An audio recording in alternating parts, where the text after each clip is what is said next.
Hello everyone.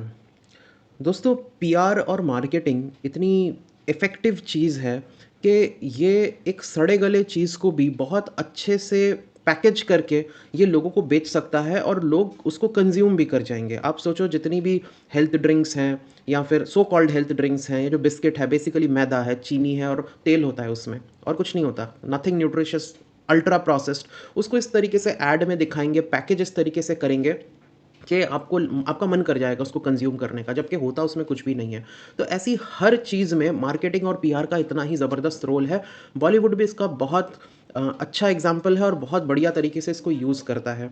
उसने अलग-अलग art forms को लिए और उसको डिस्ट्रॉय कर दिया यूज़िंग मीडियोकर पीपल, अनस्किल्ड, लो स्किल्ड पीपल, मगर उसको चलाने के लिए वो सिर्फ़ पीआर मशीन्स का यूज़ करते हैं ताकि वो सड़ा-गला चीज़ भी हम कन्विंस हो जाएँ उसको कंज़्यूम करने के लिए। इस चीज़ का लेटेस्ट विक्टिम अभी भरतनाट्यम बना है।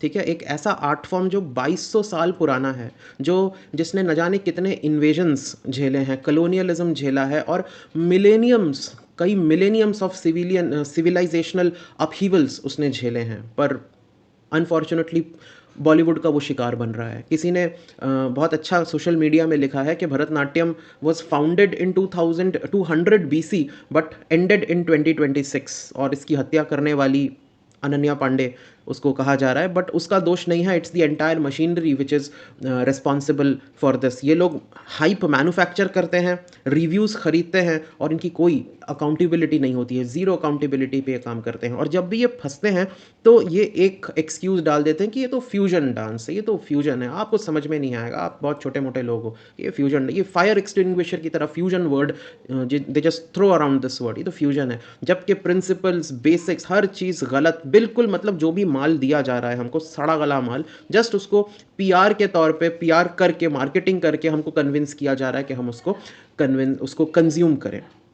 टैलेंट डेफिसिट बॉलीवुड में इतना है, हर क्षेत्र में, बॉलीवुड के हर फील्ड में। आप देखो, रिसेंटली कुछ सालों में पुरानी पिक्चरों को री रिलीज़ किया जा रहा है थिएटरों में। डीडीएलजे हो गया, जब वी मेट हो गया, इस टाइप की पिक्चरों को री रिलीज़ कर रहे हैं और इन पिक्चरों में ज़्यादा भीड़ होती है compare to the newer pictures. जो नए अभी बॉलीवुड के जो एक्ट्रेसेस आ रही हैं, स्पेशली ये कुकी कटर स्टार्स जिसे बोलते हैं, Khushi Kapoor, Ananya Pandey, Shanaya Kapoor, they look like clones of each other. इनमें आप फ़र्क नहीं बता सकते, ये दिखते भी एक जैसे हैं, बात भी एक तरीके से करते हैं, इनकी अपनी जैसे कोई पर्सनैलिटी नहीं है। पहले के जो नेपो लोग होते थे, जो फैमिलीज़ से आते थे, फ़िल्म फैमिली से, जैसे कपूर फैमिलीज़ से करीना कपूर आ गई या ऋतिक रोशन आ गए, रणवीर कपूर थे, तो इनका फिर भी कोई अपना पर्सनैलिटी था, अपना कोई टैलेंट था। बट अभी की जो नई, ये जो करण जौहर लॉन्च्ड जो नए-नए प्रोडक्ट्स आ रहे हैं, एब्सोल्यूटली गार्बेज। डांस फॉर्म की अगर यहाँ हम बात करें, क्योंकि ये जो इशू आया है डांस फॉर्म को लेके ही आया है, अभी बहुत ज़्यादा ये वायरल हो रहा है, कंट्रोवर्शियल हो रहा है। तो जो पुराने एक्ट्रेसेस हैं, जैसे माधुरी दीक्षित थी, she was 8 years trend Kathak dancer. उन्होंने खुद कहा है कि 8 साल तक उन्होंने प्रैक्टिस किया, उनकी फाउंडेशंस बनी, और जब फाउंडेशंस बनती हैं तब जाके आप कुछ भी उसके बाद आप नया करो, you will get the sense of it, you will get the grip, hold of it, कि आप कर क्या रहे हो, आपको पता होता है। और पुराने में चले जाओ तो हेमा मालिनी थी, she was a trend Bharatanatyam dancer, उनके डांसिंग स्किल्स पे कभी कोई क्वेश्चन नहीं था। हाँ, बाद में वो अभी पॉलिटिक्स में हैं और मथुरा से कई सालों से वो इलेक्शन जीत रही हैं। मथुरा से उनका क्या कनेक्शन है वही जाने, वो इलेक्शन के टाइम में वो गेहूँ वेहूँ काटने चली जाती हैं दिखाने के लिए। But leaving political things aside, she was a genuinely good dancer. और इनका जो करियर बना वो प्योर टैलेंट पे बना था, अभी वालों की तरह नहीं जो पीआर मशीनरी पे चल रही है।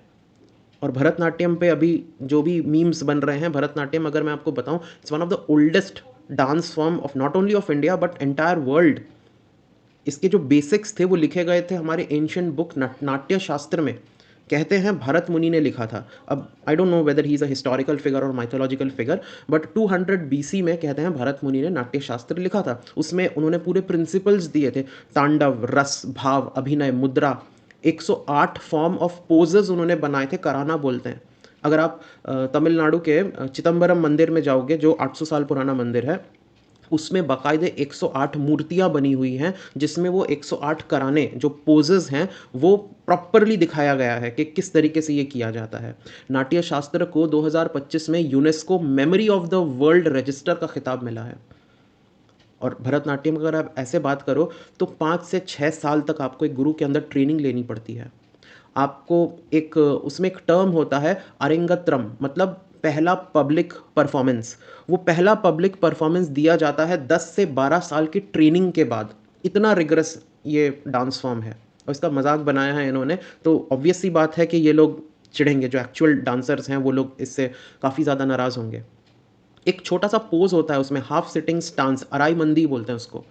उस पोज को परफेक्ट करने में, परफेक्ट तो नहीं, उस पोज को ग्रेसफुली कर पाने में भी 6 महीने प्रैक्टिस करना पड़ता है डांसर्स को, ताकि कुछ मिनट तक वो उस पोज को होल्ड कर सके, कुछ देर तक उस पोज में खड़े हो सके। हाफ सिटिंग पोज है, काफ़ी टफ पोज है, मगर उसमें कई महीनों की ट्रेनिंग लगती है।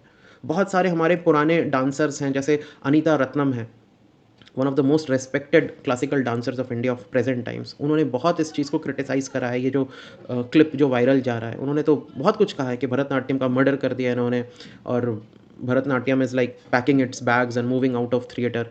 फिर शमा मोहम्मद एक कांग्रेस की लीडर हैं, जो खुद एक कथक डांसर हैं, क्लासिकल डांसर हैं, उन्होंने भी बहुत क्रिटिसाइज़ किया है। बहुत सारे लोग इसमें क्रिटिसाइज़ कर रहे हैं। इनफैक्ट अगर आप माइथोलॉजी को मानो, ये भरत मुनि की स्टोरी मानो, तो नाट्य शास्त्र में एक उनका एक कहानी बड़ा फेमस है कि भरत मुनि के अपने बच्चे वो काफ़ी ज़्यादा सीख गए थे डांस फॉर्म, और एरोगेंस में आके उन्होंने सोचा कि इसको अब थोड़ा चेंज करते हैं, अपग्रेड करते हैं। उस वक्त कहते हैं, स्टोरी है ये, कि भरत मुनि ने उनको एक श्राप दिया कि तुम्हारा जो करप्ट नॉलेज है, या आगे चल के कोई भी करप्ट फॉर्म ऑफ नॉलेज जो होगा, वो कभी भी राइज नहीं करेगा, it will get destroyed. Original हमेशा चलेगा और corrupt form of knowledge will always get destroyed. ये अपने बच्चों को उन्होंने एक अभिशाप दिया था। स्टोरी है, पर इससे हम we can get the just, we can get the learning के what did he meant to say, उनका क्या कहने का मतलब क्या था। और जो हो रहा है वो तो चलो बहुत कुछ सीख गए थे, एरोगेंस में आके चेंज किया, इनको तो आता भी नहीं है कुछ, इनको तो आता भी नहीं है, उसके बावजूद ये करप्ट कर रहे हैं।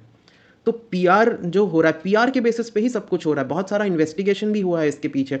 अल जजीरा ने एक साल पहले एक इन्वेस्टिगेशन किया था इंडिया में आके, कि इंडिया में किस तरीके से पीआर एक मशीनरी चलती है, पूरा एक रेट कार्ड, एक मेन्यू कार्ड चलता है। अगर आपको अपनी मूवी हिट करानी है, तो उस मूवी का थिएटर से फ़ोटो भेजना, अलग अलग जो मूवी रिव्यूअर्स हैं उनसे 5 स्टार दिलवाना, फिर मीम्स बनवाना उस मूवी पे, उस मूवी के रील्स बनवाना उसके कोई कैची से गाने पे। तो इस तरीके से मूवी को हिट कराया जाता है, rather than story telling, rather than जो एक्चुअल मूवी का जो आर्ट फॉर्म है, जो कला है उसमें, उस पे ना काम करके सिर्फ और सिर्फ पीआर करके एक मूवी को हिट कराया जाता है आजकल। तो इस पे जो हमारे एक one of the better movie directors हैं, हंसल मेहता, उनका ये कहना है कि पीआर जो वर्ड है वो अब पब्लिक रिलेशन ना रह के पेड रिलेशन हो गया है। And we are living in a Truman show. Truman show आपको पता अगर नहीं हो तो 98 में एक मूवी आई थी जिम कैरी की, उसमें उसका जो पूरा लाइफ है ना, इट वॉज उसको पता भी नहीं था, बट 24 आवर्स एक रियलिटी शो था उसका लाइफ। मतलब जो भी करता था वो कैमरे में कैच करके वो लोगों को दिखाया जाता था, उसको खुद पता नहीं था कि उसका लाइफ जो है वो एक रियलिटी शो है। तो उनका ये कहना है कि we are living in a Truman show, everything is fake. Positive reviews आप खरीद सकते हो, नेगेटिव रिव्यूज भी खरीद सकते हो किसी और के लिए। एक इमेज मेकओवर कैसे कराते हैं, एक स्ट्रगलिंग एक्टर को सुपरस्टार कैसे बनाते हैं, सब कुछ इज पीआर दीज डेज। और ये ऐसे नहीं हुआ है, लोगों को पता चल चुका है कि हमारी जो जनता है वो कितनी गलेबल है, वो कितनी ज़्यादा, कितनी जल्दी बेवकूफ़ बन जाती है। हम रियल आर्ट फॉर्म को छुपा के इनको कचड़ा दे देंगे, कचड़ा खाने लग जाएंगे, क्योंकि उसकी पीआर अच्छी हुई है। तो कचड़ा मूवीज़ चल जाती हैं, कचड़ा म्यूज़िक चल जाती है, कचड़ा प्रोसेस्ड फूड चल जाता है, anything which has got no intrinsic value उसको भी पास कराया जाता है थ्रू पीआर। और ऐसा लगता है जैसे हर कोई बेवकूफ़ बनाने के लिए ही है, कंपनीज, मार्केटिंग एजेंसीज और अपने लोग भी। अगर the moment you drop your guard, आपका बगल में जो आपका दोस्त बैठा है वो भी आपको बेवकूफ़ बनाने का कोई कसर नहीं छोड़ेगा, आपका बॉस आपको बेवकूफ़ बनाने का कसर नहीं छोड़ेगा, आपका पार्टनर आपको बेवकूफ़ बनाने का कोई नहीं छोड़ेगा, the moment you drop your guard. So this is how the world has become these days, और ये तो सिर्फ उसका एक पार्ट है। So that's it in this video, thank you.